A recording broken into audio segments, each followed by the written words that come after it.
And yes, we are live. I'm here with Dr. Larry Chapp. How are you doing?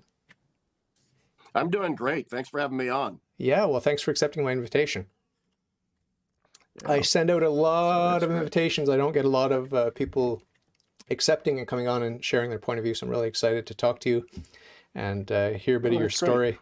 Yeah. First of all, where are you geographically, if you're allowed to divulge that? And Oh, yeah, absolutely. I live in northeastern Pennsylvania in the United States, near Scranton, Pennsylvania, which is in the northeast of PA. We're currently having some rather lousy weather, but that's par for the course around here. Yeah, it's been rainy and gray here in Montreal, Quebec, Canada. I don't know if you know that's where I am. Oh, I thought you were in Australia. No, my friend is in Australia. My friend who sends me guests, he's like, "Oh, you got to interview this guy. He's amazing." And you were one of those guys. So, all right. Well, great. Well, yeah, you're in Canada. That's great. So we're in the same time zone. Very good. Yeah, we got the same weather problems. So yes, I'd like to start. We're going to get into your current work and all the great stuff you're doing. I'm really excited about it. But first, I want to go back to your childhood. How were you raised? What kind of religion were you raised with, if any? And what are the earliest memories you have, like even before you could think for yourself, before the age of 7, like some sort of impressions about what is God, what is religion, and all that sort of stuff? Sure. Okay, yeah, I was born in the Great Prairie in the middle of the country, in the state of Nebraska, Lincoln, Nebraska, the capital city. And I was raised by 2 wonderful parents, and I was born a Catholic, baptized a Catholic, born in 1958, so I'm old, I'm 64 years old. But the reason why I say that is to indicate the time frame in which I grew up, which was in the immediate aftermath, really, of the Second Vatican Council. But my family was not particularly religious. It was a typically American, suburban kind of Catholicism, very beige, as Bishop Robert Barron calls it, very anodyne, very just blah, very bland. And I had all the usual sacraments. I didn't go to Catholic school because the nuns had beat up my dad when he went to Catholic school. So he refused to send me to Catholic school.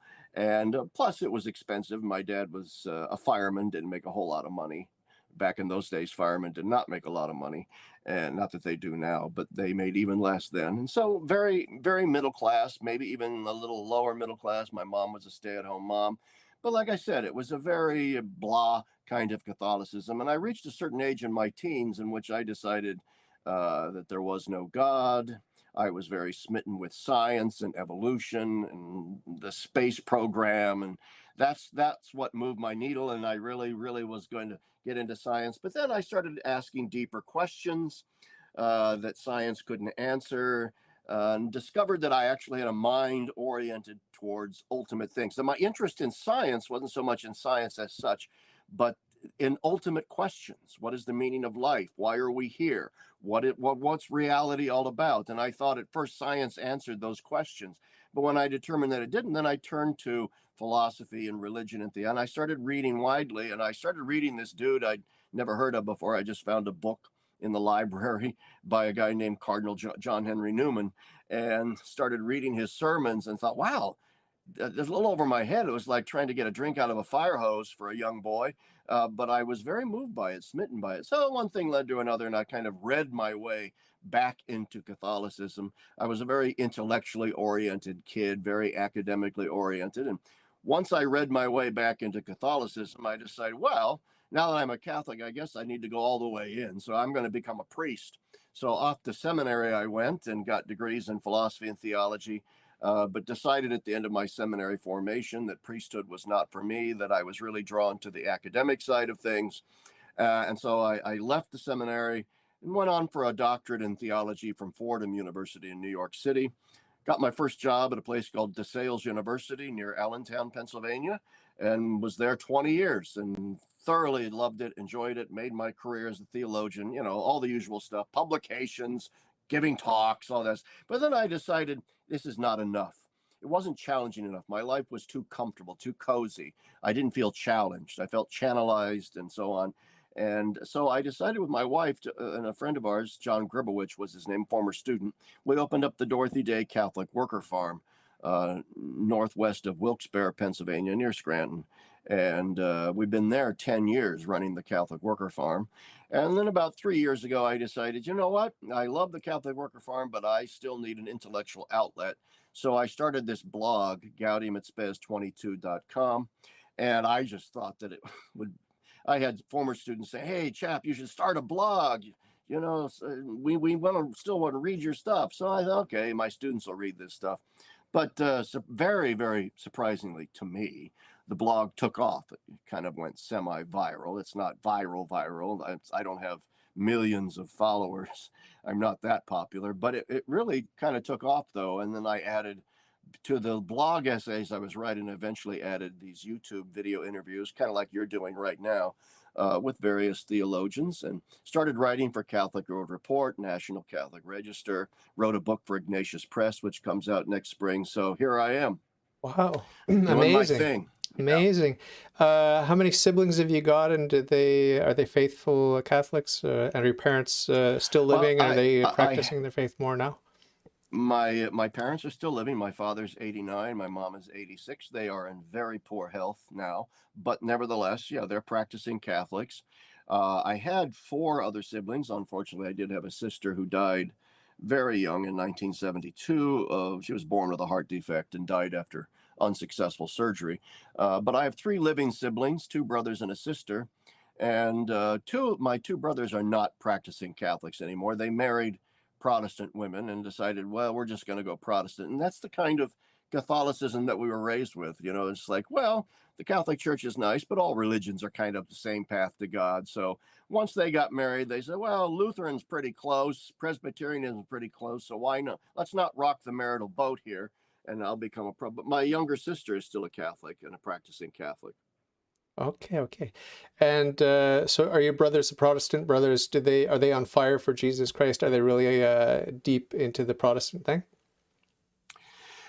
To say that they're on fire for Jesus Christ would be wrong. That would be an exaggeration. But they're serious Christians. Okay. They are serious Christians. They take their faith seriously. They raise their children in the faith. Okay. And not that all their children continue to practice the faith. It's the same sad old story that so many parents have had to face these days of children leaving the faith. But both of my brothers are very nice men and very, very moral men, good husbands, good fathers, and serious Christians. Okay. Yeah, just good to get a sense of the context, the family context where you're coming from. And did you have any influence? Because sure. it would seem that you are the most hardcore Catholic in your immediate family. Did that rub off? Yes. Or they just think you're a kook or what? They don't think it didn't rub off, no, but they don't think I'm a kook. I'm very close to my siblings, and they're just they're proud of me. Let's just put it that way. Okay. Oh, because I was always, I'm the only, I don't know if you can still hear me. I can still hear you, yeah, I can still hear you. Oh, okay. Well, I lost the video. I'm getting a message here, but anyway, I'll continue. They're just sort of proud of me in a sense. I was interviewed by Bishop Robert Barron on his Word on Fire show. Wow. They're proud that they're proud that I am a sort of public figure, that I'm known by people. So they're just kind of, well, we always knew Larry would make good in this egg-headed nerd religion stuff. But they're good. I love my siblings. They're good people and they love me, but no, I didn't really rub off on them. No, in terms of, Well, we'll see on Judgment Day the seeds you planted, how they bore fruit, because God's in charge of that, right? Yes, absolutely. You're not supposed to see. You're not supposed to see all of the glory that you're giving to God until Judgment Day. Then you're going to get a nice surprise, like, look, you did this little thing, and it grew into that, and Absolutely, that's so true. And I don't evangelize my siblings too much. If they raise a religious question, I bring up religion and I talk to them about it. But they're all in their 60s, so they're big boys and girl, and so I don't lean on them. I don't lean on them. No. Yeah. Of course. What is the new book that's coming out? You want to talk a little bit about that? Yeah. That's called Confessions of a Catholic Worker: Our Moment of Christian Witness and What It Is. You're hanging. I think you're buffering on your end. Oh, whoops. He'll be back. Here he goes. Here we go. Okay, now I can see you again too. Okay, good.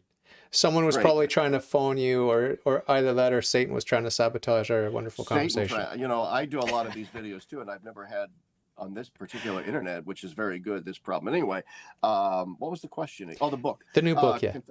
Yeah, it's a cultural commentary, kind of similar to my blog, which is where I'm taking the truths of the Catholic faith, and and the Catholic workerman, mainly Dorothy Day, who started the Catholic workerman, her writings, as well as my dissertation, doctorate in my area of scholarly expertise is the theology of the late Swiss Catholic theologian Hans Urs von Balthasar. And so I take von Balthasar's theological insights, combine them with Dorothy Day, and engage in a kind of cultural critique of the modern Western culture and where it falls short, what Catholicism has to say to that, and how all of that cultural influence has negatively impacted many aspects of the modern Catholic Church, and comment on all of that. So it's anyway, go ahead. What is the impact of Americanism, the Catholic heresy Americanism? What is the impact of that on your analysis of culture in the church?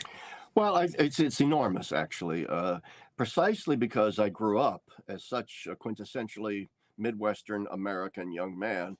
I do have my finger on the pulse, as do many others, but I have my finger on the pulse, if you will, of a sense of what it means to be an American these days. And religiously speaking, what it means is it runs the gamut from religious indifferentism, and there's an increasing number of religious nuns in the United States. And that has infected even so many Catholics who now approach the faith largely as, I don't know, it's maybe a sort of hedging their bets, where I'm going to go to church because, maybe if there is a God, I don't want to be called out at the end. Well, and plus a sense that religion, having some kind of religion, is good for the kids, and so on. But largely it is a crushing kind of religious relativism, religious indifferentism that has infected so many Catholics in the United States, which is why you're seeing the church in the United States just hemorrhage believers, especially young believers, left and right. The church, as I like to say, its message these days is just so boring. It doesn't bite. It doesn't grab. It doesn't seem existentially real to a lot of people. In my great frustration is that there are too many areas of the Catholic Church in the United States that don't seem to recognize the nature of this crisis, of what American culture, consumer culture, religious indifferentism, so on, what it has done to the faith life of millions of Catholics. You've got bishops scratching their heads. Why are people leaving? We need to have a synod on why people are leaving, and we need to really get into panic mode here and run all kinds of committees, and issue position papers, and figure out. It's real simple. People just don't believe anymore. It's what I call a de facto atheism that has infected the church. And Cardinal Ratzinger, Joseph Ratzinger, Pope Benedict, in 1967 already predicted in his little book, Faith in the Future. He said, in the future, the church is going to be much smaller. It's going to be a smaller, holier church, as the cultural Catholics eventually just sort of drift away. Those who were never really deeply, profoundly, as you said, on fire for Christ, those Catholics, Ratzinger said, are simply going to fall away. They're going to burn away. And what we're going to left with is a small number of what we call these days intentional Catholics, Catholics who have who remain in the church because they believe in the church and want to be in the church. And I think that's the process of shrinking that we are actually seeing now. And I think actually, given the cultural realities on the ground, I think it's almost inevitable now, given the trajectory of things, that the church is in some sense beyond recovery as an institution that's going to have an enormously strong appeal to wide swaths of Americans, because I don't think it's going to. You hear people say all the time, well, the church needs to do this and the church needs to do that. And there are things the church can do.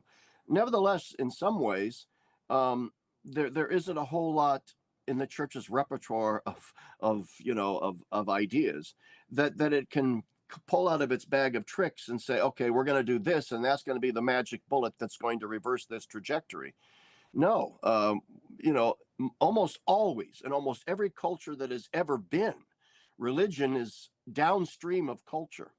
And once the culture shifts in a secularist, consumerist, agnostic, indifferentist direction, most people are not going to be able to swim against that current.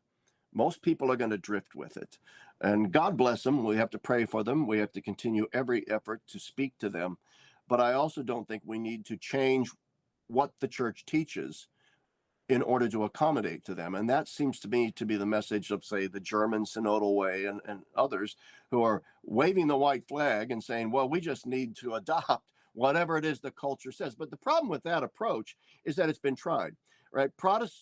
Many mainline Protestant denominations tried that decades and decades, a century ago. Well, let's just, like chameleon, take on the color of the culture. And it didn't help them.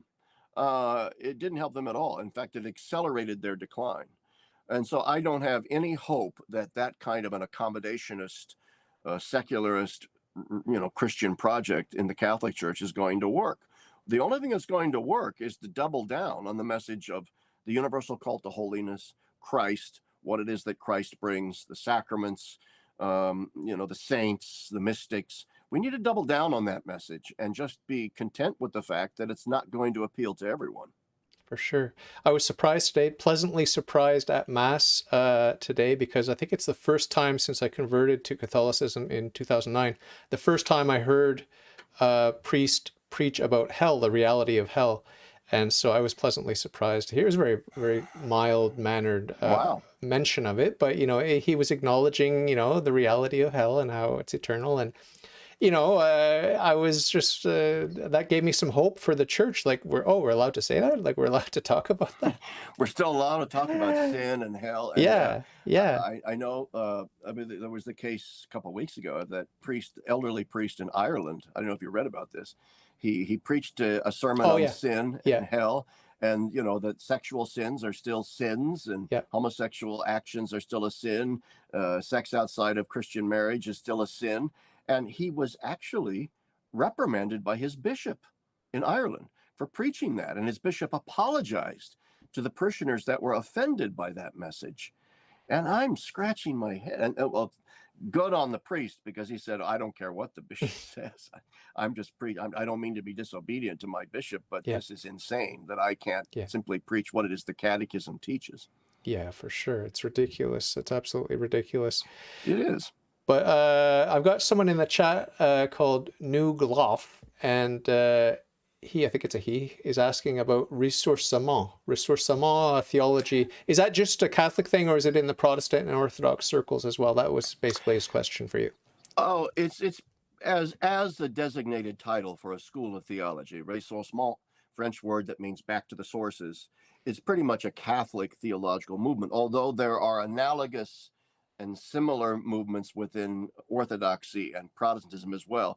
In particular, among the Orthodox, I would say, after the fall of Russia to the communists in the Bolshevik Revolution, many Russian Orthodox intellectuals fled to Paris, France, and a school of Orthodox theology emerged in Paris. Guys like Berdayev, Bulgakov, Florevsky, and others. That began to develop a similar kind of theology, and it was much easier for the Orthodox to do it, because what ressourcement really, as a Catholic movement, was saying is Thomas Aquinas is fantastic. He is the preeminent Catholic theologian of all times, and we have to pay attention to him. Nevertheless, there are other sources for Catholic theology other than Thomas Aquinas, and one of those would be the Church Fathers. And one of those is, of course, a deeply renewed appreciation of Scripture.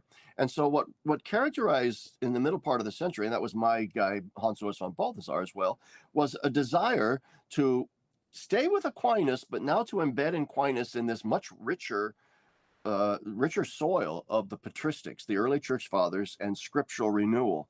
And so that's what ressourcement theology is devoted to, is retrieving vast areas of the tradition that had kind of gotten lost in 20th century Catholic theology with this exclusive emphasis on Thomas Aquinas. Interesting.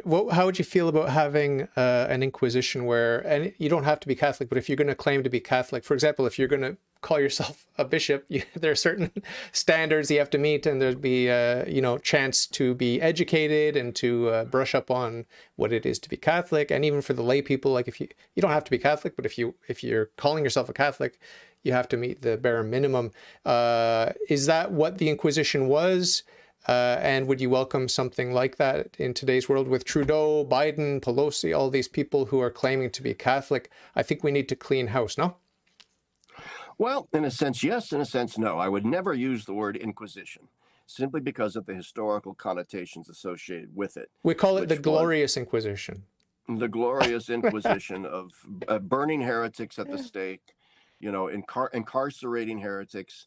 I do embrace the Second Vatican Council's statement in its document Dignitatis Humanae that religious freedom is a fundamental right of every human being, which is a right which inheres in their fundamental dignity as children of God, that faith cannot be coerced, that a coerced faith is no faith. Yeah. All that being said, do I think that the church needs to be stricter with especially its public Catholic figures, with maintaining Catholic doctrine? And the answer to that is yes. I think it's an absolute no-brainer that people like Nancy Pelosi and Joe Biden and other very pro-abortion, pro-gay marriage Catholics and pro-transgenderism Catholics should be called on the carpet by their bishops. As you've got the Archbishop Cordileone in San Francisco who said Nancy Pelosi should no longer receive communion.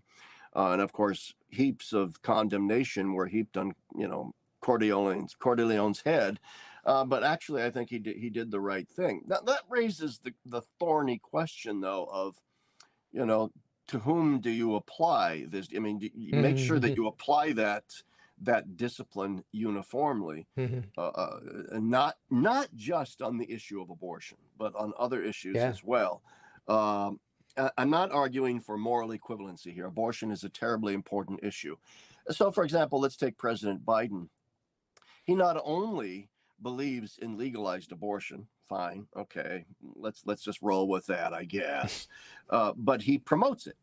I mean, he's said in his couple of speeches when Roe v. Wade was overturned that if the midterm elections go his way, one of the first things he's going to do is to introduce legislation to codify Roe v. Wade as federal law. And so, that goes beyond simply someone saying, well, I don't, so many Americans believe abortion should be a right, and I don't know if I can impose my Catholic faith on them. It goes beyond that. He's an advocate for abortion. He wants more abortions. He's going out of his way to promote abortions. And I think that's a different can of worms altogether than simply, well, we have to tolerate it. And in that regard, because he's a great promoter of abortion, I think that he should be disciplined. But I don't think the Archbishop Cardinal of Washington, D.C., Wilton Gregory, is ever going to do that. It's certainly not what Pope Francis seems to want. So for better or for worse, we're stuck with this situation. Well, I like the idea of having like the adult table in the church and the kids table, and the kids table is for those who are pro-choice and they're pro-gay marriage and everything. It's just like a little, it's basically Anglicanism or whatever, like you got your little, it's like, okay, it's okay, Biden, you can believe all that stuff, but you're a small C Catholic now, or you're put some sort of prefix on his Catholicism, and he could still be happy to belong to this social group. Yeah, I agree. And you guys in Canada have it much worse, actually, than we do in the United States. Much worse. Because there are stronger linkages between governmental policy and, for example, what the schools can do and say. I mean, one of the downsides of that system is the government gets to dictate what the schools teach. At least here in the United States, because our schools are our private schools are completely independent of the government. And we do have a First Amendment that guarantees religious freedom. So far, the government hasn't come in to sort of impose a certain agenda on our schools. But so in Canada, you actually have a much bigger problem with wokeism and a nitwit like Trudeau at the helm. Anyway. You just insulted all the nits everywhere. Well, for example, I mean, you had that whole scandal and controversy about the schools Hmm. and the indigenous Did you peoples of dig into that Canada a and the bit? way that Canadian schools treat Catholic schools. Yeah, I mean, the fact of the matter is, I mean, you would probably know the history of that better than I am. It seemed to me that that whole issue was just once again used to gin up hatred of the Catholic Church, to use the Catholic Church as a whipping boy, when in point of fact, the government was just as implicated, if not more, Yeah. in the oppression of indigenous peoples. And then the Catholic schools were, in a sense, just doing what the government was asking them to do. And Yeah. yet I didn't see a great deal of, from Trudeau or anybody else in the Canadian government, any great self-flagellation, any great mea culpa, any sense of, oh my God, we're just as responsible, if not more, than the church. We're all as a society implicated. No, you saw Catholic churches burned to the ground and Trudeau doing absolutely nothing about it. And that was just shocking, absolutely shocking and disgraceful. Yeah, it's ridiculous. But there is that thing about the Inquisition back in the day. I don't want to dwell on it, but it was all about the treason, and the government was involved to prevent treason. That was the basic thing, because Catholicism was so dominant in the culture, and those who were undermining the faith were undermining the nation, and so it was considered treason. I don't want to dwell on this, but I did want to point that out. Yeah. It's always intermixed, and it's the same thing with the residential schools, and even rabid anti-Catholics like my wife. She's rabidly anti-Catholic because she was raised Greek Orthodox. She's got that cultural hatred of the Catholic Church. Yeah. But even she had to admit that it was blown out of all proportion, and that most of these kids died of, tuberculosis and different things like that, and that these were tree stumps that were showing up on the imaging devices, the high-tech imaging devices. They were just tree stumps in many cases, and on and on and on, and it was blown out of proportion. And the government was the buck stopped with the government. That they really, the blame, if there's blame to be handed out, they would be first in line. Yeah, you saw a similar sort of witch hunt against the church in Ireland with those, what were they called, the laundry schools. Oops. Can you hear me? Can you hear me? He'll be back. It's buried outside, and there was a big hoopla about that. Look at that. It was like the nuns ran these schools for women that were pregnant but weren't married, young girls. All right. So they'd give birth and some of their babies died. And so they got buried outside, apparently. But then the claim was made, there are thousands of these unmarked graves and it turns out that that's just not true. It isn't true. Okay. And yeah, there were some graves there. Babies died. They had to be buried someplace. Okay. And once again, it was the government that was asking the Catholic Church to take care of these unwed mothers and so on. And yet now, to this day, it's used as yet one more evidence of the Catholic Church's horrible evil from the past that we need to get beyond. So you can't have it both ways. So were the Catholics eating the babies or burying the babies? Because you can't have it both ways. Yeah. And, to go back to the Inquisition too. Yeah. Even though I'm opposed to inquisitions of that kind, the fact is it's become a kind of black legend. You see it all the time from anti-Catholic bigots who say, what about the Inquisition? And you go back and you study the actual history of the Inquisition and you realize it's a far, far more complex historical phenomenon than a simple case of the Catholic Church burning hundreds of thousands of witches and heretics at the stake willy-nilly. It's simply, and often was the case that it was, as you pointed, it was the state, the government, that wanted to execute heretics. And quite often the Catholic Church actually moved in to protect the heretics from the government. In fact, one of the reasons why the church trials, Inquisition trials, were instigated was, in a sense, to ameliorate, to mitigate somewhat the harshness of the governmental punishments. And most people that went through Inquisition trials, church trials, were found innocent. Either that or given a slap on the wrist and said, now stop doing that, now go away. And so a lot of that also, yes, blown way out of proportion.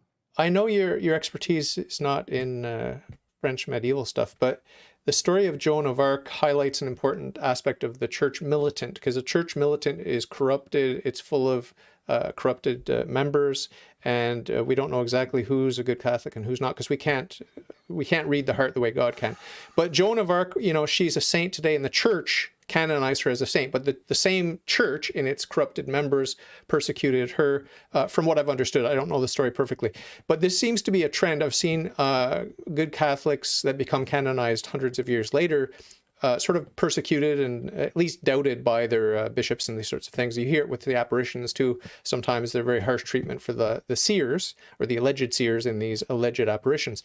So I want you to just sort of talk about the social, cultural mix that we have here in this church militant and how imperfect it can be, even though with time, the church, the perfect society that is the church, even in the church militant, will course correct, and it will say, yes, this was a saint, and there's sometimes apologies offered by the church. I find that a little bit embarrassing. I don't think the church should ever apologize for the weak members of her body. But what say you?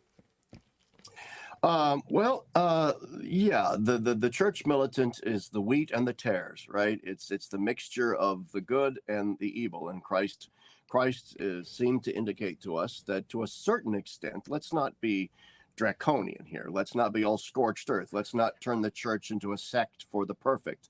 We have to realize that we're all sinners of varying levels and degrees. And so it seems that Christ is saying, let's not be purists here. We have to have a certain leeway for sinners in our midst, even great sinners. But that's a different thing, I think, entirely from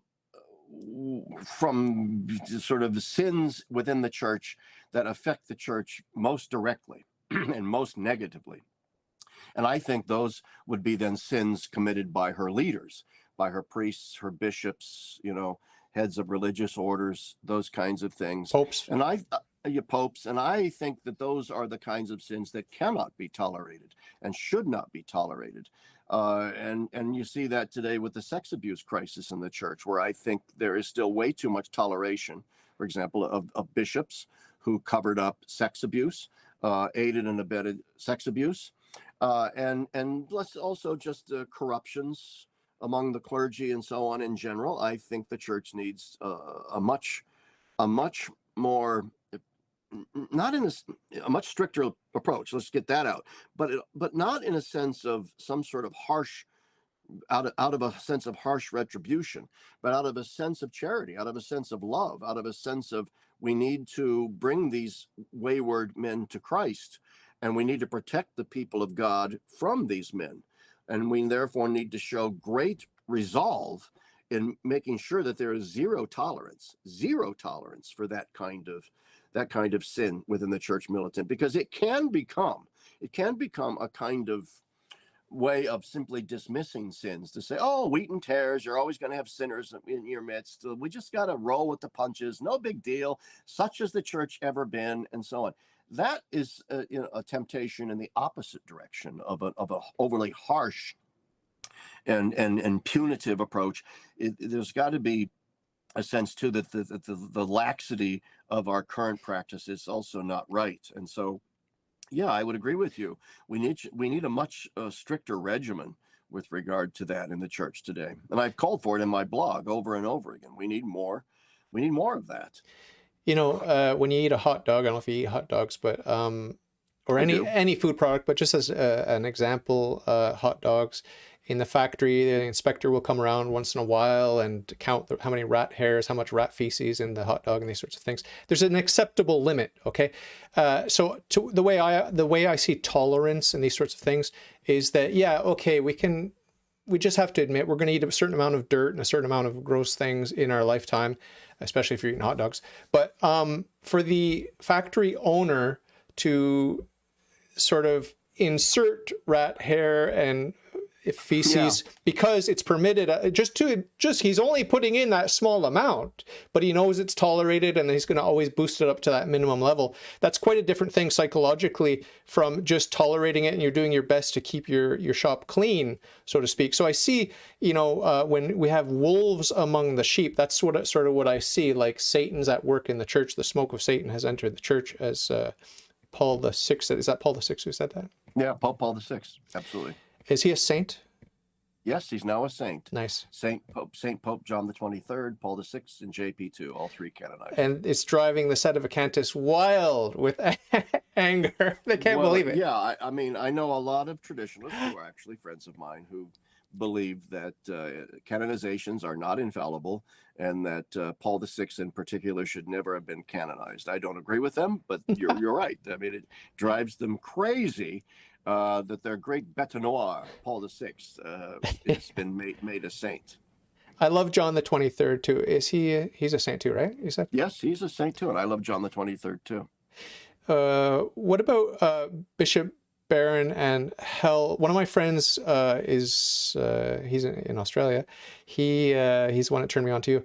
He is a big fan of Julian of Norwich. Is that how you say her name? Yeah. She's a mystic Julian of some sort, and she gives a lot of hope to us that maybe there aren't that many people burning in hell for all eternity.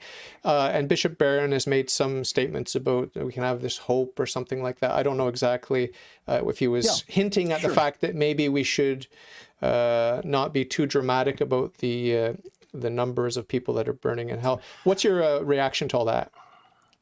Well, maybe you and I will part ways here somewhat. I happen to agree with Bishop Barron. What Bishop Barron is doing is following the theology of my dude, Hans Urs von Balthasar. Okay. Again. And Hans Urs von Balthasar wrote a very controversial book called, in German, Was dürfen wir hoffen, which means what are we allowed to hope for? What may we hope for? Unfortunately, it was translated into English as dare we hope that all men be saved?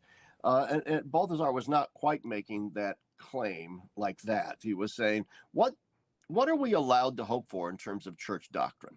What does the church allow us to hope for? And his conclusion was, based on lots of studies, was that even though we cannot become universalists and dogmatically assert, hey, yes, absolutely certain, everyone's going to be saved, Balthasar said we can hope. The church actually asks us to pray for the salvation of all. And we can hope that maybe ultimately, somehow, some way, in God's great infinite mercy and wisdom, all will eventually be saved somehow.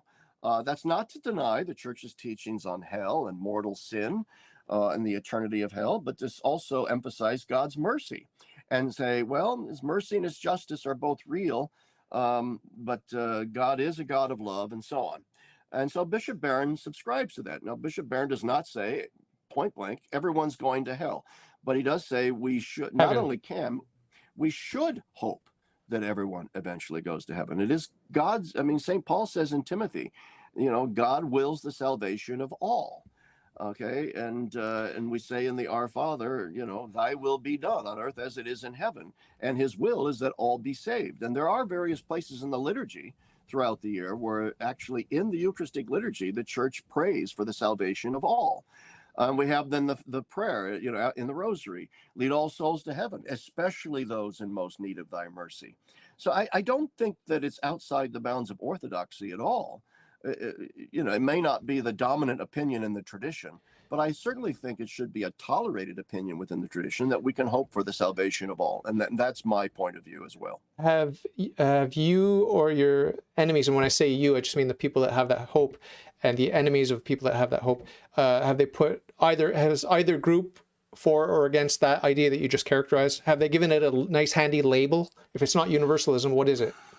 Oh, they'll call it hopeful universalism. Okay. That's the usual thing, hopeful universal. And they usually it's the traditionalists who don't like Bishop Barron at all for this reason. They don't like von Balthasar at all for this reason. And they are very suspicious of me for this reason. Okay. That to say that you can, they're saying, yeah, you should hope for the salvation of all, but not really. Come on, we know people die in mortal sin. So what a dumb hope that is. So go ahead with your silly little stupid Pollyanna hope that everyone might be saved someday. But we trads know better that hell is going to be well populated.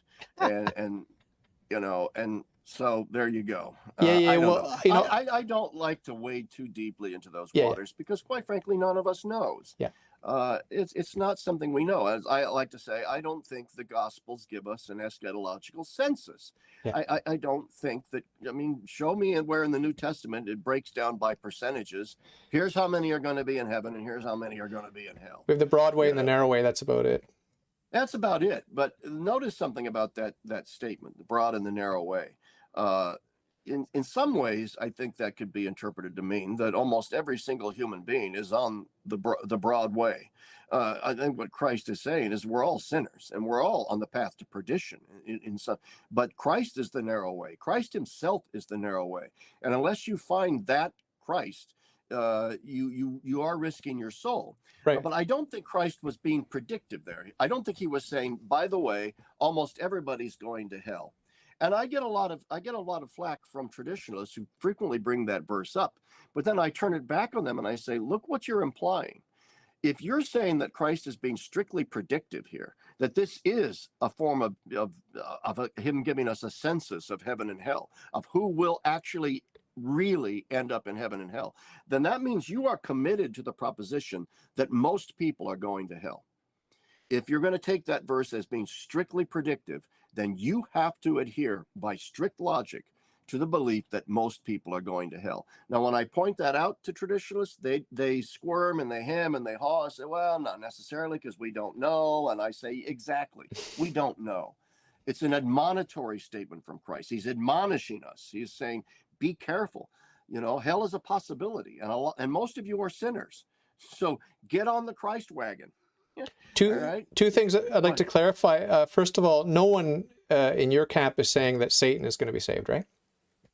Balthasar doesn't say it, I don't say it, and Bishop Barron doesn't say it. No. Balthasar explicitly says that Satan and the demons will not be saved. Okay. Because just to let you know where I stand, it's like I do not want anyone, Hitler or anyone else, Judas or anyone in hell. I do not. But I also know that there's absolutely no possibility of morality without an eternal hell, as at least a potential possibility. But I don't want anyone in hell, even Satan. I'm not allowed to have sympathy for the devil, but I'm tempted to have sympathy for the devil. But the church, I'm pretty sure the church firmly dogmatically teaches that Satan cannot be redeemed. It's too late. He's in hell forever. I'm pretty sure that's a dogma. That I would agree with that. I would say that that's definitely the dogmatic tradition, and I don't see any way. But for me to have hope, and I do have hope. It's not a big hope, but I do have a non-zero hope for Hitler and for Judas and for some of the other bad guys. For me to have that hope, I think puts me in your camp, right? I think so. And there are those, for example, who would say, well, most people go to heaven except for those really bad actors, right? That's almost, we can't say for certain, but it's almost certain that those really bad dudes like Stalin and Hitler and Mao Zedong and Pol Pot and those guys they're in hell. All right. I don't know that. I hope they're not. But like I said, who the heck am I? I don't know. And the New Testament is littered with statements about heaven and hell. And I think we have to take those statements seriously. But there are also statements in the New Testament about God's mercy, about God's infinite love. Even the great Thomistic philosopher Jacques Maritain said that, maybe, just maybe hell, that those in hell, not the demons, but people who are in hell, through the merits of the saint and God and saints, eventually through God's mercy, might be granted eventually a kind of reprieve from hell and a sort of natural they won't be given heaven, but limbo. Maybe a kind of natural happiness. That was Maritain's point of view, and he was very orthodox and seemed to think that was not afoul of orthodoxy either. So anyway, it's a complicated question. Absolutely. Yeah, I think we pretty much agree. I wanted to say something that you inspired in me just when you were talking about the broad way, the narrow way. It's like an antidote. Your interpretation of that is an antidote to Pelagianism, because it's kind of like no longer I who live, but Christ who lives in me. That's the solution. And I've been listening to a lot of Protestant radio, and how they feel about works, right? And it's just faith alone and all that sort of thing. And there's something to that. Like there really is something to the Protestant angle on. I read about the way Luther died, and he was clutching onto his crucifix or cross or whatever it was, probably just a cross. But it was just a really childlike, innocent faith that was so pared down and so simple. It's just between him and Christ, and he just gave himself. If the story is true, I don't know if it's true. There's a lot of propaganda, but if the story is true, it really did touch my heart. The simplicity of his faith, and it was not about Luther. Sure. It was about Jesus Christ, and he was just looking to that with complete confidence. And I grew to love him in that moment, because I'd always hated Luther. Yeah, I think a lot of us wish that Luther had acted differently, for sure. Church history would have been different. But the thing is, I agree with you about the Protestants having a certain insight there into the fact that we have to avoid Pelagianism and a kind of works righteousness, as they call it. On the other hand, theirs is a misinterpretation of St. Paul as well. And there are even many, many, many fine Protestant theologians today who are even Lutheran theologians who are coming out of the woodwork to say, Professor Campbell, for example, Lutheran theologian, teaches that Luther was simply wrong about, the fact that it's faith and no works at all, because faith should regenerate. All right. Catholics believe not just in justification, but sanctification. Otherwise, purgatory would make no sense. And so the idea that all I need is faith also has its pitfalls. We don't want to be Pelagians and say, well, those others over there have not earned enough merits to make it to heaven like I have, so I'm on the narrow path because I've built up these merits. No, that's not it. On the other hand, we have to acknowledge, as St. Paul says, I can have faith that moves mountains, but if I don't have charity, I'm nothing. And he said there's faith, hope, and charity. And of those three, charity is the greatest one. Now, that's not to say, oh, then all I need is charity and I don't need hope and faith. No, they all hang together. But what Paul was pointing out was that they hang together, right? That you cannot really say I'm a man of faith if you lack charity, and you're never going to maintain your charity for very long unless you have faith. Pretty amazing. I guess fideism has been condemned, fideism, explicitly by the church. I think so, yes, that you don't need reason. All you need is faith. And I'm pretty sure that that's been condemned. I can't cite chapter and verse off the top of my head, but the Catholic Church has always been a church devoted to the intellectual life and the need, as St. Anselm said, faith-seeking understanding. That's theology, faith-seeking understanding. Through what? Through reason, through the use of our reason. He's one of my all-time favorites, the second Augustine, as they call him, St. Anselm.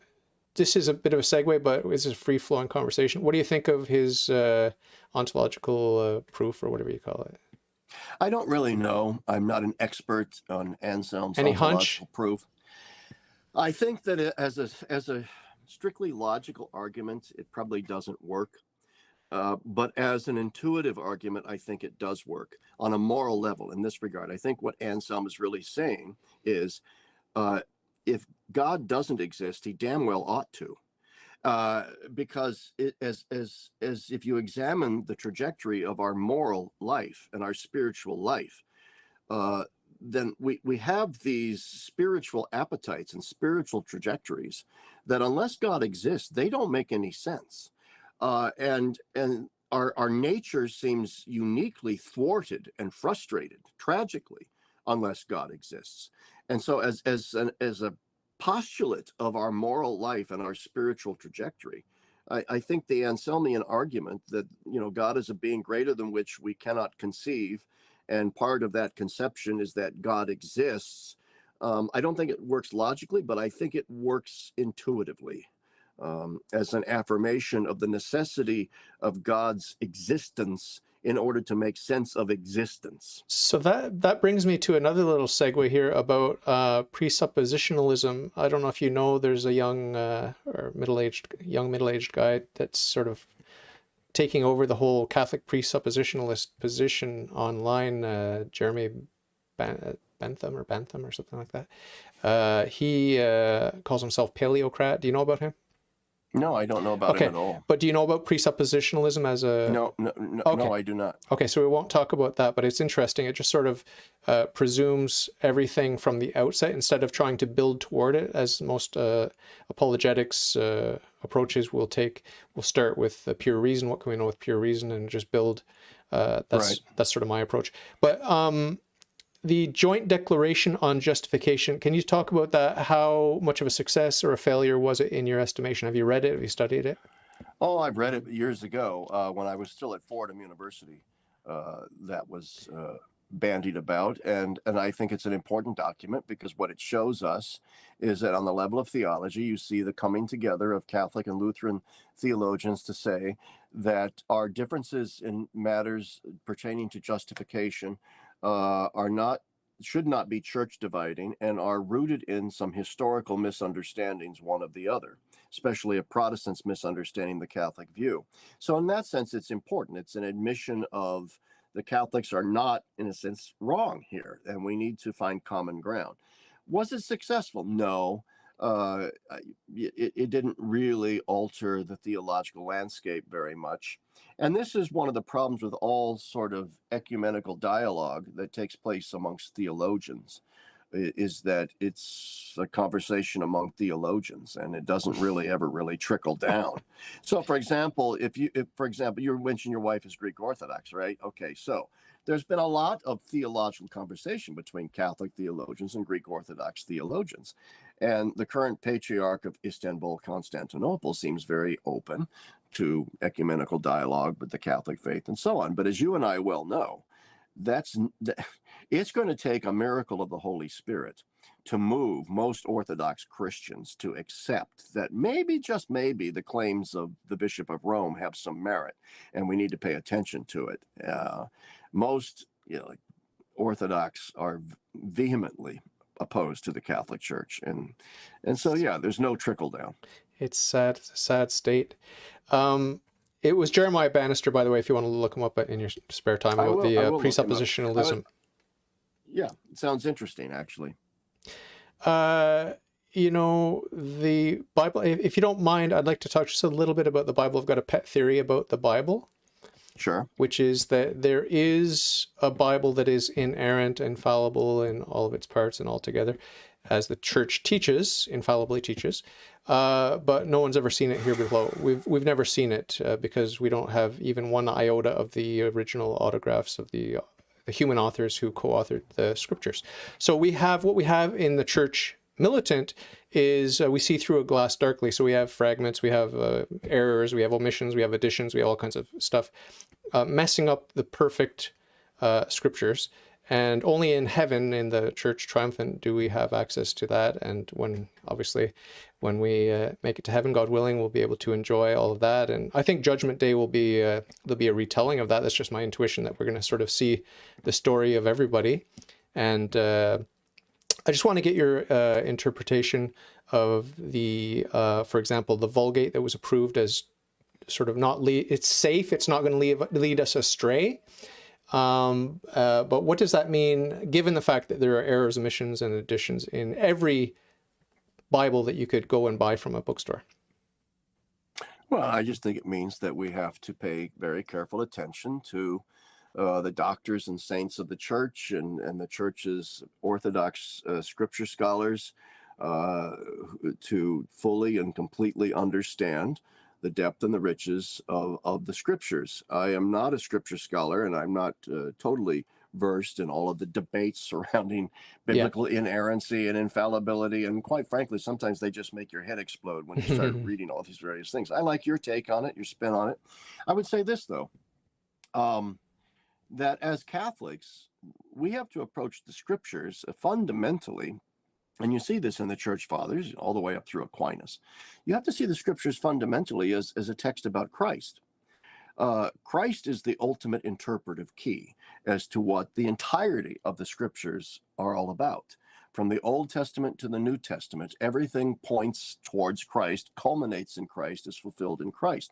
So he is, as we say in fancy academic term, he is the hermeneutical key to understanding the whole.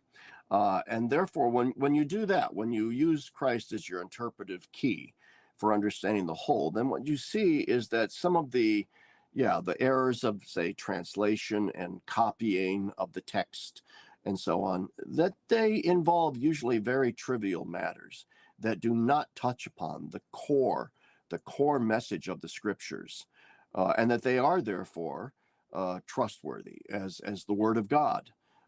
pointing towards the Word of God, Christ. And so that's simply been my approach to scriptural exegesis, scriptural interpretation, through the entirety of my theological career, which is you begin with Christ and then you work out from there in your interpretive apparatus.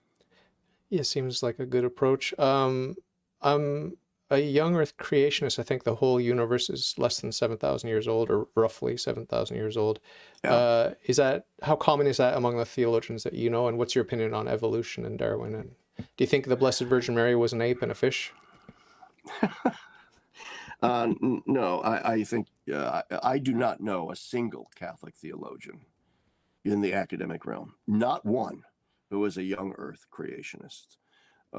In fact, you can go back to the early church fathers and find probably that a strict literal interpretation of the book of Genesis was not their modus operandi. And so I accept evolutionary theory. I accept some version of Darwin. I wrote a book called The God of Covenant and Creation, Scientific Naturalism and Its Challenge to the Christian Faith. And it's on these questions of science and religion. It was one of the areas of my expertise as a scholar, was the interfacing between Christian faith and evolutionary theory, both cosmic and biological.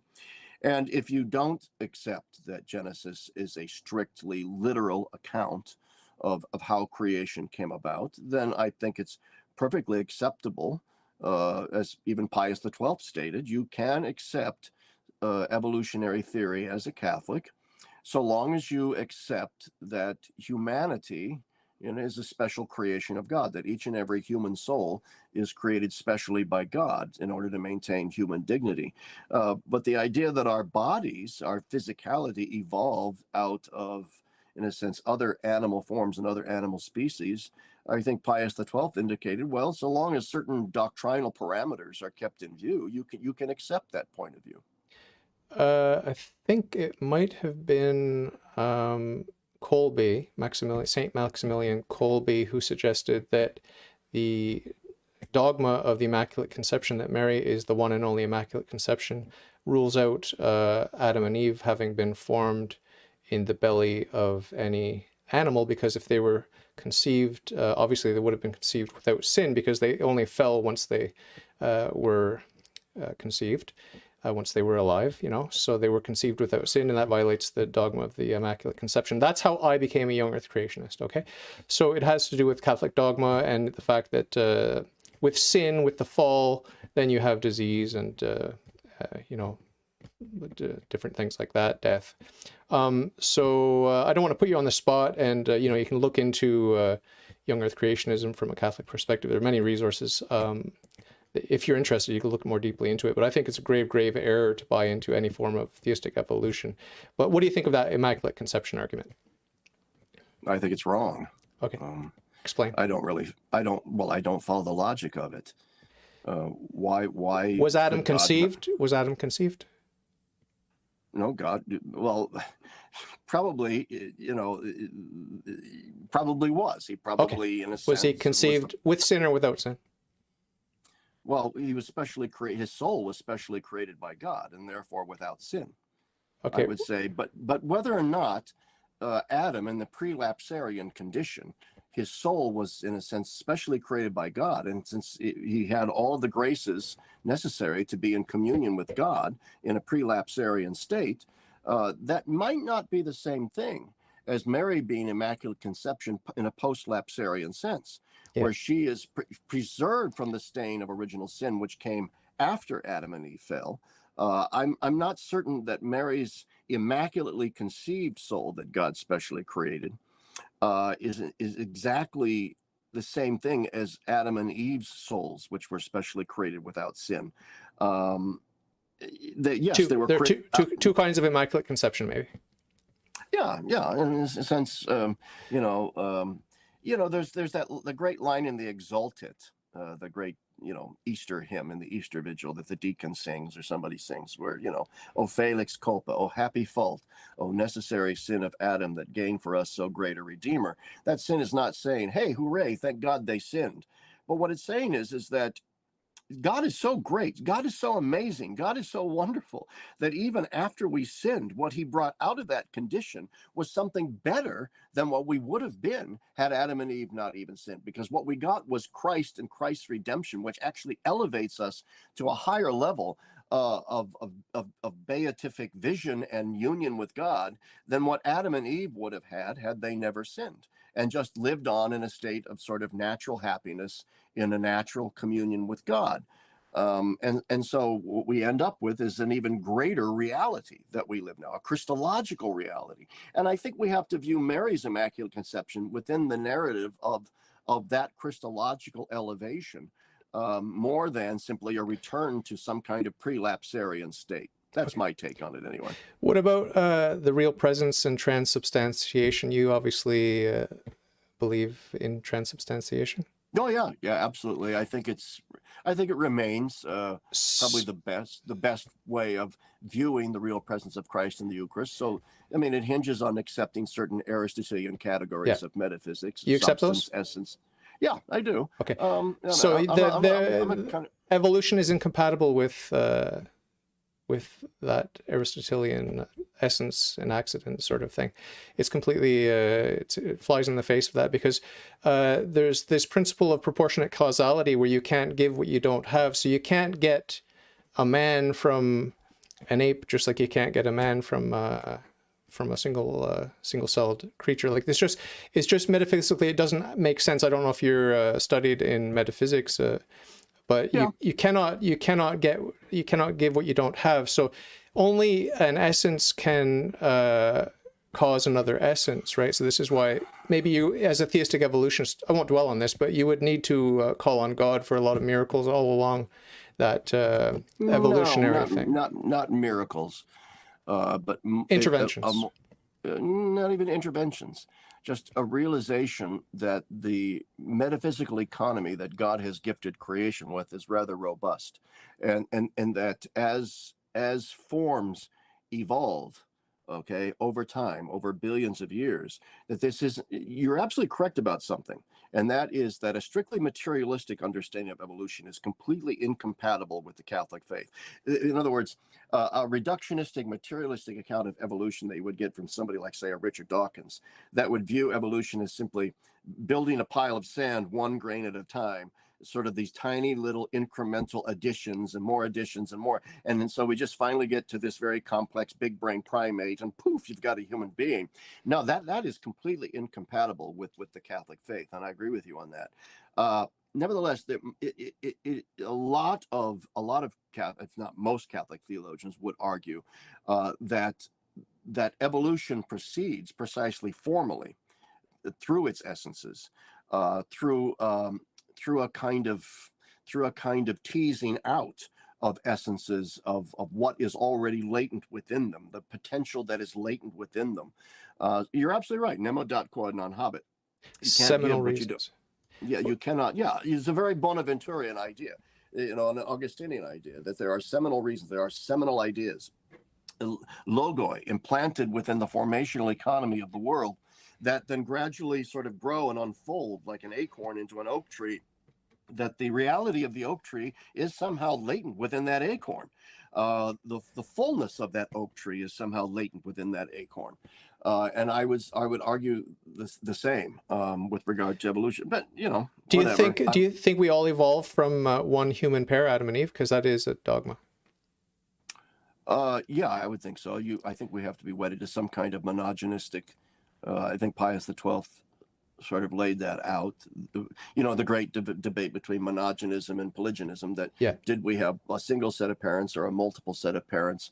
And a strict evolutionary theory would seem to indicate a polygenistic origin.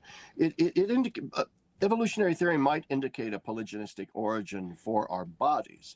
As we see from the evolutionary record, all kinds of relic hominid skeletons throughout the world, and so people make a lot of extrapolations from that. Oh, see, there was a human being there and a human being. No, you're making an extrapolation that just because there might be morphologically hominid type animals in the history of the evolutionary tree, that God didn't select out from them but two too to be, in a sense, the first true human beings, the first true human parents. That out of all of those relic hominid forms, there was just one, Adam and Eve, two people that became the first real humans. Okay. Yeah, I would love to press you on this, but I just feel uncomfortable doing it because it's just awkward. But there's so many questions that I don't think could be properly answered by a theistic evolution. But I'm not going to dwell on it, and I respect your opinion, and I'm certainly outnumbered, like that's for sure. But I want to segue into science generally, and something, we're going to wrap it up here, but something a little bit controversial, and I want you to be very careful with your language because I don't want to get another strike on YouTube as I've been getting. There's a certain medical condition that's rumored to have been going around for the past 2.5 years, and certain medical suggestions that have been sort of strongly suggested and these sorts of things. I want to be careful with my language, but the Pope seems to be behind it, and I love and respect the Pope, and I like him as a person. I think he's a good Catholic man, but I happen to disagree with him about evolution, and I also disagree about this recent thing we've been going through for the past couple of years. Do you have any opinion about that without getting me in trouble? Without getting you in trouble, don't say any keywords. Okay, I won't say the keywords. I would say this though. I do not have a certain injection. Okay. I don't have a certain injection, and I refuse to receive a certain injection. Okay. Ditto my wife. Glad to hear it. I also think that there was. I don't buy into the most full blown of conspiracy theories. Okay. I tend to believe that rather in the idea of that there were those who said, well, let's not let a crisis go to waste, and that opportunistically things happened that should not have happened. And so I think you and I might be on the same page here. Yeah. In that regard, I would highly recommend that all of your viewers watch a video that I think you can access, and I hope this doesn't get you in trouble, by Robert Kennedy Jr. He's got a book out called The Real Anthony Fauci, which I would highly recommend people read. Disgusting book. Disgusting. Made me sick. I had to stop reading it. It was just so depressing. So you know what I'm talking about. And there is now a video that goes. Is it good? That it's even more. It's a great video. Is it long? About an hour and a half, I think. Oh, really? Because the book was so dense with footnotes and everything. But what's really incredible about the video are the number of highly reputable scientists who are there supporting Kennedy's point of view, and let's just say it's very damning. It's very, very, very damning, and so I think there were a lot of shenanigans that went down, and let's just leave it at that. There were shenanigans, and I think you and I, we'll leave it at this, are probably pretty close in our opinions as to what was going on there. Thank you for that. That was very well said, and I agree with you. Another slightly controversial opinion that I don't think I'm going to get in trouble for is Russia-Ukraine. I support Russia just sort of because they seem to be promoting Christianity more than the other side. The globalist West seems to be satanic, pushing abortion and LGBTQ and all that sort of thing. And I had a guest on recently, a couple of days ago, that made a really beautiful documentary about the transgender, how it's hurting people. And I seem to be able to get away with this on YouTube. They don't strike me for that for some reason. But what's your opinion with the globalists and Russia? And obviously Putin is no saint, but I do have it from a close source that he does go and visit the Russian Orthodox monasteries in Mount Athos in Greece, and that he is deeply religious. I can't confirm that that's 100% true, but I'd like to think so. So what's your feeling? What's your intuition? Well, I think that I don't think any of us know what's going on behind the scenes, either in Washington or Moscow or Kyiv or London or Paris or Ottawa. or Ottawa. I am extremely distrustful of governments today, especially the large, powerful governments of large, powerful states bristling with nuclear weapons and armaments. I agree with you on the globalist problem, on the transgendered stuff, the LGBTQ steamroller. I agree with all of that, and the West has become utterly smitten with that. I agree with you that the Russians seem resistant to that, very much so, as a matter of fact. And so, but I don't know what to think of the Russia-Ukraine war. I don't know why Russia would have to invade Ukraine in order to roll back that kind of globalist agenda. I don't know why tens of thousands of people had to die in a very bloody war that it looks like Putin is going to lose, at least short term here. So I don't know. I have very mixed feelings. I tend to be very, because I don't trust governments, I tend to be very anti-war between modern nation states. But I will say, yeah, I mean, the globalist transgendered LGBTQ stuff is a problem. It's a major problem. And to the extent that the Russians oppose it, okay, then I'm pro-Russian. You go, Russians, do it. But I'm just not convinced that an invasion of Ukraine was necessary in order to roll that back. If you studied the history of the Ukraine even briefly, you see how messy it has always been, for hundreds of years. Very messy. Personally, I don't see what stake the United States has in this battle. I mean, for how many decades was Ukraine part of the Soviet Union? And like you said, its history is messy. I tend not to support wars of aggression, one state against another like this.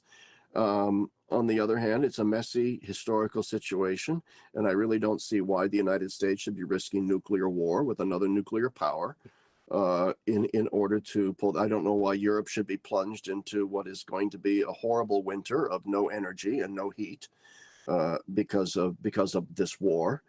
There seems to me to be something going on behind the scenes that we don't know about. Why, for example, has the press not really pushed hard to examine the relationship between Hunter Biden and the Ukrainians? Okay, why? Why is that? Why do we not, in a day and age when we might eventually come into a hot war with the Russians over Ukraine, why is there not more media attention on the fact that Biden seems implicated in Ukraine somehow, some way, financially? I don't know. This is the level of distrust that I have about all of this. It's a dirty, dirty world. Do you feel? Sure is. Do you feel like? I mean, I like I said, I've been listening to Protestant radio, and some of them are not shy to talk about the rapture is just around the corner, and this is the way they've always been. But this is the end times, and and they point out the obvious to us about how dark these days are. Has it always been like that? Because it seems to me, growing up in the 70s, 80s, and even the 90s, like it was just sort of we were left alone to do our own thing, and it seemed like we had a certain amount of freedom and peace and this sort of thing. And there was corruption, there was crime and everything else. But it seemed like it's starting to look like the good old days to me now. And my wife, we look back on the, the 80s and these sorts of things, the naive sort of freedom that we had. Was it always like this? Does every generation get cynical and jaded as they get older because they see the corruption of those who have power and money? I think every age has something similar to this. But as St. Paul uses the metaphor of birth pangs, and as any woman who's ever given birth knows, that as the closer and closer you get to birth, the stronger and more incessant the birth pangs become. And so, every era has had its birth pangs. Every era has had its pains, its evils, its corruptions, its cynicism, its horrificness. But it just does seem, right, that we're going through a period of intensification. A period of, I'm not saying we're living in the end times, and I'm not saying I don't believe in the rapture, but I'm not saying we're not in the end. I don't know. I do know this. So we're living in very evil times, and we are going to be suffering because of it, and we are going to be persecuted because of it, and we better be ready to be persecuted because of it, because we are living in probably the most evil times that the world has ever seen. I will say that. Wow. I think we are living in, and also that for the first time in human history, humanity has the ability to do two things. It has the ability to completely obliterate human life on this planet through weaponry. It also has the ability to completely obliterate the human race through genetic manipulation. And never before has the human race had this power, this titanistic power within its hands to destroy human life or to so alter it that it's effectively destroyed as well. So we are living in exceptionally perilous times. Yes. Wow. Do you believe, like I read the Alta Vendita or whatever it's called of the Freemasons. It was written probably a couple hundred years ago now, but it seems to, if you take it at face value, it seems to place Christianity as its sort of top priority, getting rid of Christianity and putting reason number one. It has a lot in common with Satanism. I was an atheistic Satanist before my conversion in 2009, and it elevates reason. And of course, religion is the enemy of reason, according to the Satanists.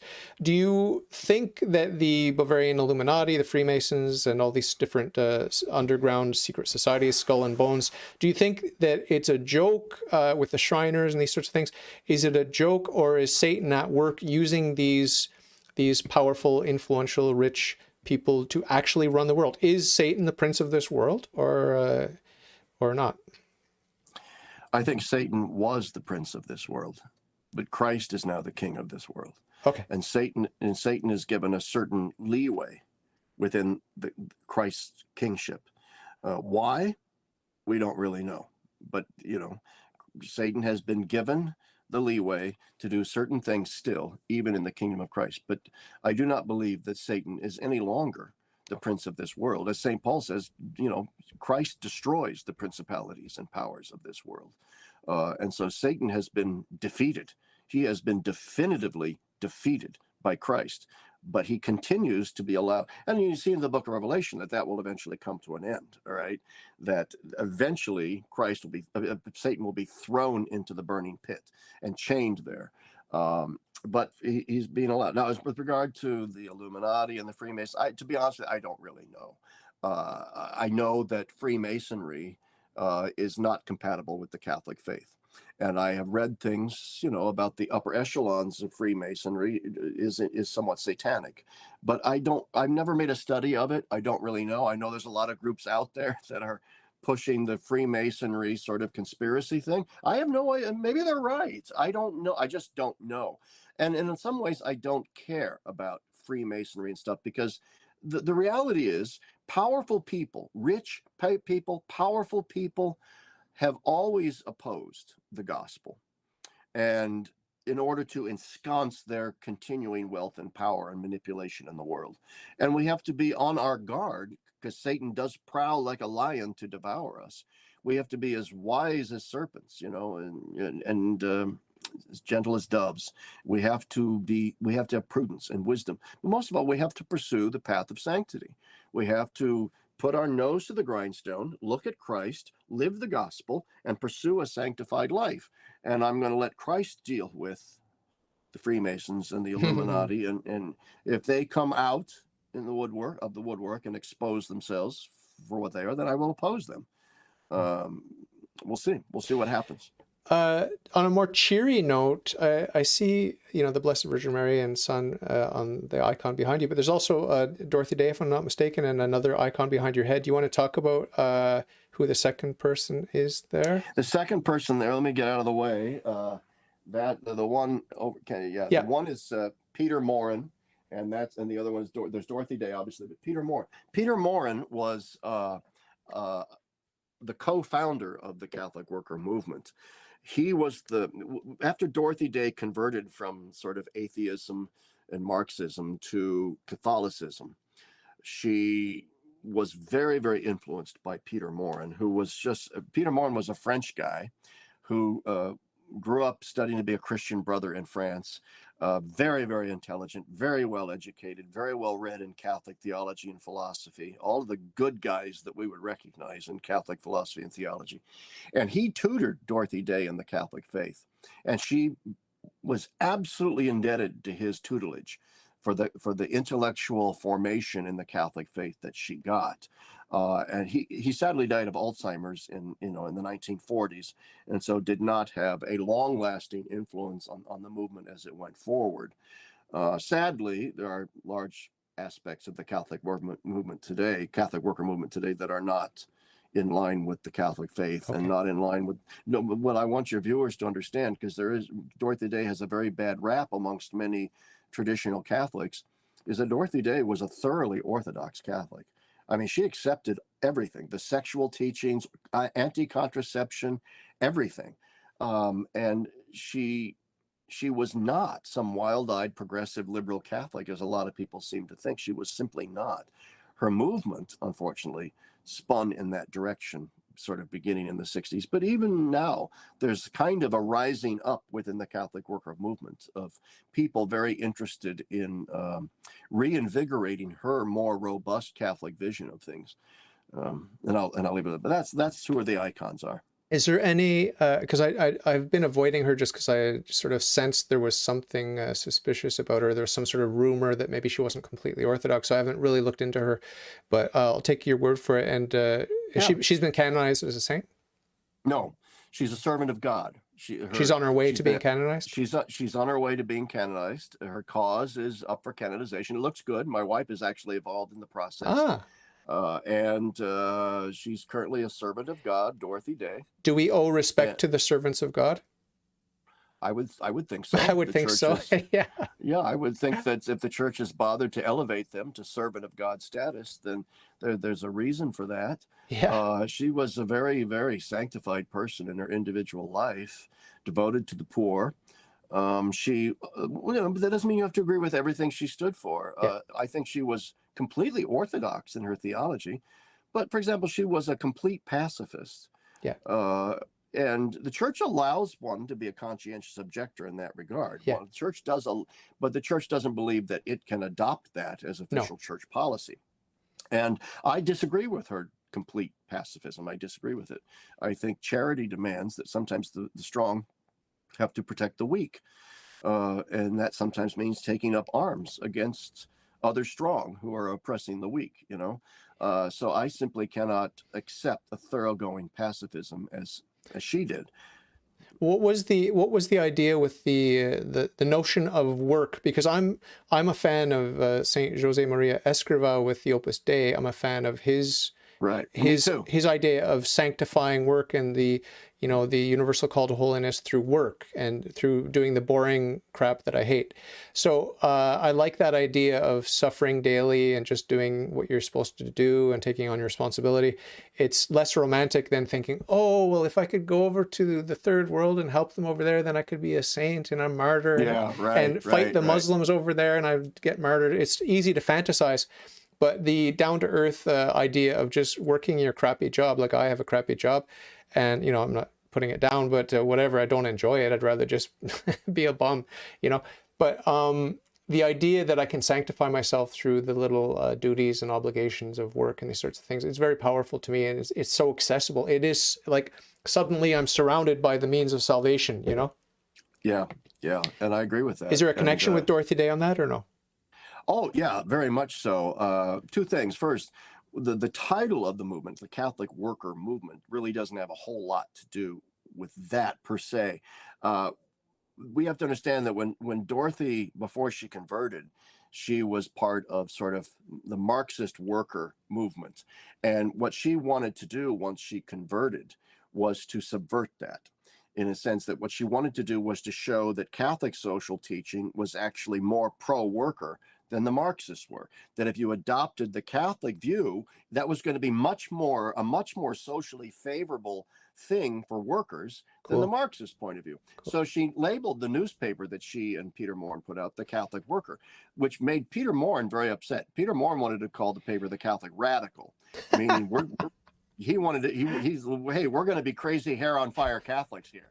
All right, that's what we're going to do. We're just going to go out there and be crazy hair on fire Catholics and change the world.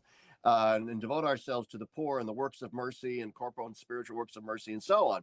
And so he was disappointed when she named the paper the Catholic Worker. But that's why she did so, because she was trying actually to subvert the Marxist co-optation of that word worker. On the other hand, all that explanation aside, Peter and Dorothy were all about the universal call to holiness and believed strongly that holiness is something that lay people, not just priests and nuns in the monasteries and so on, but lay people can achieve holiness in their day-to-day lives. And in that sense, they're very much in line with the message of Opus Dei, very, very much so. One quick thing about Pope Francis. My friends who are sort of libertarian, right-wing, whatever, not that all my friends are, but those who are, suggest that Pope Francis is a communist and he's like maybe the Antichrist. I don't think Pope Francis is the Antichrist, but I don't know if I don't think he's a communist, but he might have Marxist sympathies. I don't know. I'm told by people that I know in South America, from South America, that if you study Jorge Bergoglio's biography and upbringing, what he is a Peronist, a believer in a kind of populism translated into politics. So he's a bit of a populist, a political populist, and that sometimes might translate into a kind of socialist, looking out after the people through the government, so on. Oh, To be honest with you, Pope Francis to me is a gigantic question mark and an enigma. I don't hate him. I don't love him. He's a pope. I respect him because he's the successor of St. Peter, but he's not the favorite pope of my lifetime. yeah. Yeah, he's a bit of a mystery. I think he's playful. I think he likes to play around with ambiguity. I think so. Well, I think what it is he likes to Provoke. poke the bear in the eye with Provoke. a pointy stick. Yeah. I don't think he cares much at all for conservative Catholics, and I think he likes sticking conservative Catholics in the eye. Yeah. I don't think, though, that Pope Francis is a straight up old-fashioned progressive Catholic either. I mean, if you look at the laundry list of things that liberal Catholics have wanted for a long time, like married priests, women priests, he hasn't given that to them. And so I think there's a part of him that's still very kind of traditional, but he is a strange mixture of things. And to me, he's just a walking mystery. And I say, well, okay, he's the Pope, but I'm not a huge fan. Yeah. But in all honesty, have you looked at him and the way he lives his life and the things he said and the way he treats people, and even maybe against your better inclinations, found yourself inspired, like, wow, this man's Christian and he inspired me, and I understand Christianity better because of him? Because I've had those moments with him. Yeah, there are times when I find him very moving in his, what I think is his genuine Humanity and his warmth. And I think that he has a pastor's soul, sort of at heart. I think it's a bit clouded over because I think he can sometimes be kind of petty and vindictive, and doesn't like to be criticized. I think he can be very thin-skinned. I think he has a long memory of who has wronged him. In that regard, in that sense, I think it's his feminine side. Give him a break. That's his feminine side. Well, I think what he is a very emotional man. Yeah. I think he is an extremely affective man, emotional man, a man who lives in his passions. And at times I find those passions simpatico with mine, and I find it very moving. I say, yeah. And other times I'm going, oh God, could you throw them a bone, Holy Father? I mean, did you really have to put down the traditional Latin Mass so harshly? I mean, do you really have to treat traditionalists like that? Are they not on the peripheries? Are they not on the margins? Are they not Catholics too? Right. And so I just, but that's who we have. That's our Holy Father. I pray every day for the Pope, whoever the Pope might be at that given time. And part of the prayer is asking God to protect the Pope. And we acknowledge in this Catholic prayer that it's God himself who has appointed the Pope to preside over his church. So there is, you may not like it, but some of the traditionalists say that we don't get the Pope we want, we get the one we deserve, for whatever reason, sort of a punitive aspect to who is Pope. But when I was looking at your Dorothy Day behind you, at first, when I first had you on screen, I thought it was Pope Benedict XVI. No. Well, it's a long ways back there. So yeah. But so can you tell me, how much do you love Pope Emeritus Benedict XVI, and what do you think of him as a theologian, as a man? Well, as a theologian myself, I spent a very long part of my theological career reading the writings of Joseph Ratzinger, and I think he is right up there as one of the top 2 or 3 Catholic theologians of the 20th century. Uh-huh. I think he's a great, great, great man, and I'm going to be very sad at his passing. He's just a giant of an intellect, and I think personally a holy man. I wish he had not resigned. For that reason, just because I hold him in such high esteem, but this might anger some of your viewers, I don't know, but the greatest pope, in my opinion, of my lifetime, though, is John Paul II. John Paul II remains my sort of ecclesiastical hero. I mean, there you go. I went to seminary in 1978 for the first time, and that was the year he was elected pope.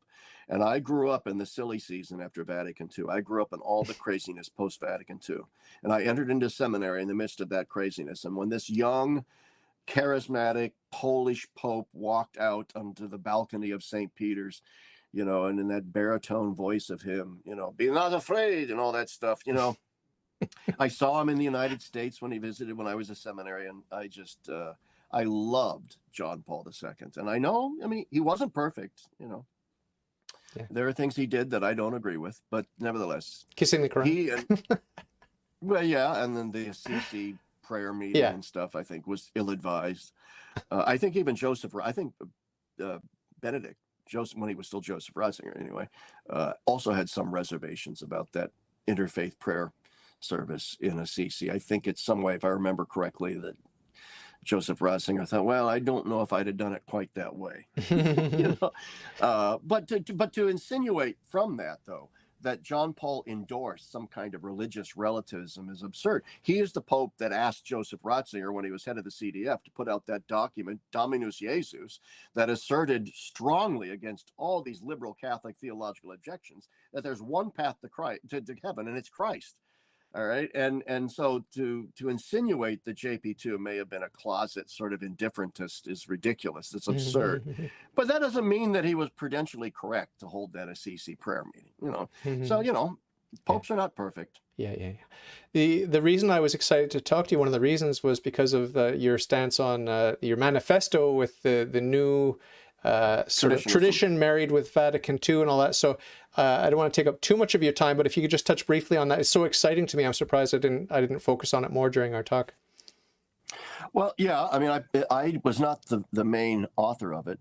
The main author was another guy who runs another Catholic worker house, one of these young Orthodox Catholic workers, a guy named Sean Domensic, who has a Catholic worker house in Lancaster, PA, and is a brilliant theologian in his own right. And he was the main author of it, and I signed off on it, and I tweaked it a little bit, along with Mark Barnes of the New Polity group, which are also very interesting people. And yeah, in essence, it is, look, in a lot of ways, what goes by radical traditionalism today, in our view, that they are their own worst enemies, that they are too scorched earth with regard to the modern church. I mean, I think all your viewers know what I'm talking about, and you're either sympathetic or not with that movement. But we think that traditionalism, all Catholics need to be traditionalists of some type or another. It's just sort of what kind. And I think that a traditionalism that loves even, you know, very old-fashioned elements of the tradition, like the Latin Mass, that's great, but that has to be nuanced also with an acceptance of the insights of Vatican II and the acceptance of, say, the teachings of John Paul and Benedict and even Pope Francis to an extent, that you just can't go all sede vacanti or bene vacanti. You cannot go down that path and remain sane, cannot remain a Catholic. So you had better, at some point, if you're a traditionalist, make your peace with the modern church and find a way to bring those things together. And if you don't, you're either going to end up on the very fringes of the church screaming at windmills, or you're going to end up a liberal or whatever. I just think some kind of this new traditionalism is the only real path forward. That's my view. It's amazing. It's amazing to see, because I've started to notice it. My first sort of foray into online Catholicism was very dark, because there's so many loud voices that are anti-Vatican II and Pope bashing and these sorts of things. But the tide. I feel like the tide is starting to change, turn with the young Catholics. There's a conservative, controversial Catholic, Nick Fuentes, with his America First and all that sort of thing. He also respects the living magisterium. He doesn't talk too much about the living magisterium or Pope Francis, but he respects it, and he's not he's not a rad trad in that way. And my biggest pet peeve is the rad trads. That's my biggest pet peeve because of the bitter, absurd arguments that I got from them when I first came online. And it just doesn't make any sense. Like, there's nothing more traditional than embracing Vatican II and the living magisterium, warts and all, and we have to keep everything in perspective. But it is a sacred ecumenical council, and the Pope is the Pope, period. That's right. And we have to make our peace with that. I love Vatican II, but Vatican II was not perfect. Vatican II made some mistakes, pastorally speaking. And we have to frankly acknowledge that, but then not just reject the whole thing to court and say, okay, let's just go back to Pius X and the syllabus of errors and forget all that other stuff. It's not that simple. It's not that simple. It's complicated. Well, I really appreciate you coming on and talking to me. It's a real pleasure, and hope you'll come back again sometime.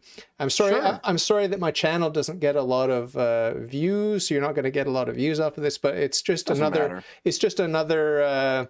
It's another sort of piece in that time capsule. This is how I sort of view my content. It's like I can go back 6 years and look at what I was talking with people about. It's just fascinating, the internet. And I hope that we're going to have a free internet, because up here in Canada, there's Bill C-11, which is going to try to clamp down and restrict all the content. Yeah. Have you heard about that? That day is, yeah, I have. And maybe here in the United States as well. Really? I have been advised by certain people, tech people, because I'm a complete and non-tech person. I don't know anything. So I have tech people that advise me, and they tell me, like, when I make my own YouTube videos, make sure that I keep the original video on my computer. Because the day may come where YouTube decides all that Catholic stuff is gone. And so, yeah, we have to be aware of that. We do. Have multiple backups. Yeah, for sure. That's right. Yeah. So I really appreciate you coming on. I do enroll all my guests in the Perpetual Mass. You and your family are going to be enrolled and have the benefits of the Mass every day until the end of time. So even if you end up in purgatory, God forbid, you'll get the benefits of those Masses. And I'll need it. Thanks a lot. Take good care, and please pray for me and mine. I absolutely will. Thank you for having me on. God bless you. Bye-bye. Bye-bye.